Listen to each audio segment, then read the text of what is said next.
Hello, இப்போ பாருங்கள், ஒரு 1/2 kg சிக்கனில் ஒரு சிம்பிள் கிரேவி பண்ண போகிறேன். அதுக்கு என்னென்ன இன்க்ரீடியன்ட்ஸுன்னு பாருங்கள். குயிக்காக 1 பாட்லேயே செஞ்சிடலாம். பாருங்கள், 2 பெரிய வெங்காயம், 2 பெரிய தக்காளி, ஒரு 15 பல் பூண்டு, ஒரு 1.5 இன்ச்சு இஞ்சி, கொத்தமல்லி இது அரைக்கணும். அதோடு இதுவும் சேர்த்துக்கணும். 2 பட்டை, ஒரு 4-5 லவங்கம், ஒரு ஸ்பூனு சோம்பு இதெல்லாம் போட்டு மிக்சியில் அரைச்சிட்டு வந்துடணும். அரைச்சிட்டு வந்துட்டு உங்களுக்கு காமிக்கிறேன். பாருங்கள், அரைச்சிட்டு வந்துட்டேன் நான். இப்போ தாளிப்புக்கு பட்டை, லவங்கம், ஏலக்காய், சோம்பு அவ்வளோதான். இது ஒரு ஸ்பூன் காஷ்மீரி மிளகாய்த்தூள், இது வீட்டு குழம்பு மிளகாய்த்தூள் 2 டீஸ்பூனு, கரம் மசாலா ஒரு சின்ன டீஸ்பூனு, ஒரு 1/2 டீஸ்பூன் மஞ்சப்பொடி, சால்ட்டு. தாளிப்புக்கு வெறும் கருவேப்பிலை தாங்க. இது நல்லா நான் மஞ்சப்பொடி போட்டு வாஷ் பண்ணி க்ளீன் பண்ணி வச்சுருக்கேன். இப்போ கேஸ் பற்ற வச்சு ஒரு ஸ்டவ்வில் ஒரு பேன் வச்சுருக்கேன். அதில் ஆயில் 2 ஸ்பூன் விட்டுருக்கேன். இப்போ சூடு ஏறினதும் நம்ம தாளிக்கலாம். எண்ணெய் சூடு ஏறிடுச்சுங்க. இப்போ நம்ம இந்த ஸ்பைசஸ்லாம் போட்டுடலாம். ரொம்ப ஈஸியாக செஞ்சிடலாங்க. இது வறுபட்டதும் கருவேப்பிலையை சேர்த்துக்கலாம்.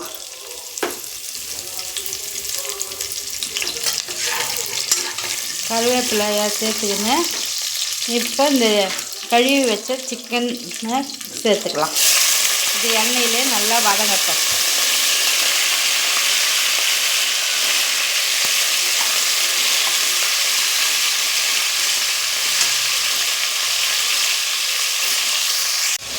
இது நல்லா எண்ணெயிலே ஒரு 5 நிமிஷம் வதக்கிட்டதும் இப்போ நம்ம இந்த மிளகாத்தூள், மஞ்சத்தூள் அதெல்லாம் சேர்த்துக்கலாம். அதுவும் எண்ணெயில் வதங்கட்டும்.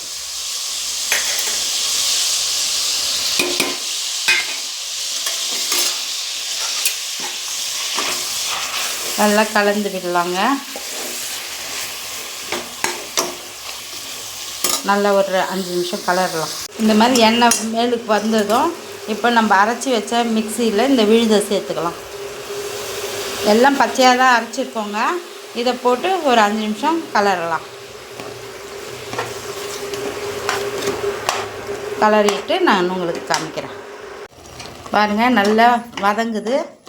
அந்த பச்சை மசாலா தான் நம்ம போட்டுருக்கோம். அது நல்லா ஒரு 5 நிமிஷம் நல்லா கலரி விடலாம். எண்ணெய் கொஞ்சம் மேலே பிரிஞ்சு வரும். அந்த ஸ்டேஜில் நம்ம இப்போ உப்பு சேர்த்துக்கலாம்.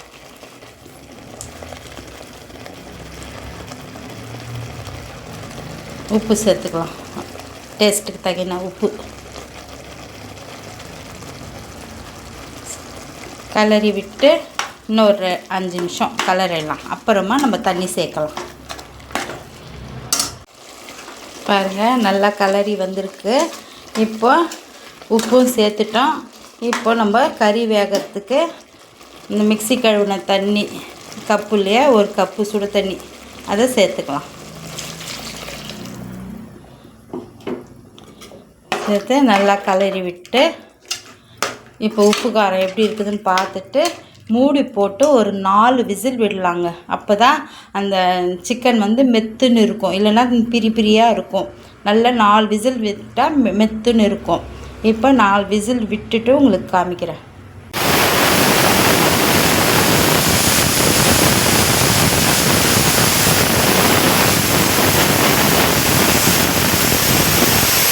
பாருங்கள், விசில் வந்தது. இப்போ ஓப்பன் பண்ணி காமிக்கிறேன். பாருங்கள்,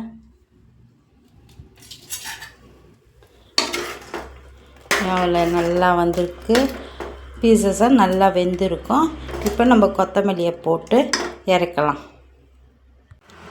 பாருங்கள், கொத்தமல்லி போட்டு இறக்கியிருக்கேன். கறி நல்லா வெந்திருக்குங்க.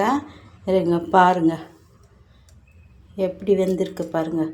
அப்படியே பஞ்சு மாதிரி வெந்திருக்கு. இதே மாதிரி நீங்கள் செஞ்சு சாப்பிட்டு டேஸ்ட் பண்ணிவிட்டு கமெண்ட்ஸில் கமெண்ட் பண்ணுங்கள். நெக்ஸ்ட் ரெசிப்பியில் நான் மீட் பண்ணுறேன். தேங்க்யூ.